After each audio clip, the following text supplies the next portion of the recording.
Asia কাপে champion হয়েও খালি হাতে শিরোপা উদযাপন ভারতের। এবার ভারতকে একটি শর্তে সেই ট্রফি দিতে রাজি হয়েছেন পাকিস্তান বোর্ড প্রধান মহসিন নাকভি। চ্যাম্পিয়ন ট্রফি ও পদক দুটি নাকভি নিজের হাতে ভারতের হাতে তুলে দিতে চান, সেজন্য একটি অনুষ্ঠানের আয়োজনও করতে বলেছেন তিনি। তবে বিসিসিআই এর অবস্থান অনুযায়ী এ ধরনের অনুষ্ঠান আয়োজনের সম্ভাবনা প্রায় নেই বললেই চলে।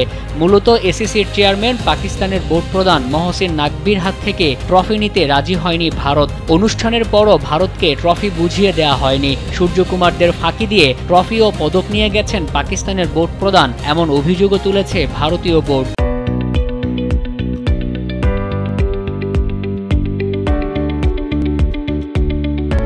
শেষ পর্যন্ত জানা গেছে ট্রফিটি দুবাইয়ে এসিসির সদর দফতরে রয়েছে। এশিয়ান ক্রিকেট কাউন্সিলের প্রধান নাকভির দেয়া এমন শর্ত মেনে ভারত কি শেষ পর্যন্ত ট্রফি নিতে রাজি হবে, নাকি চ্যাম্পিয়ন হয়েও শিরোপা ছাড়াই ফিরতে হবে, সেটাই এখন দেখার পালা।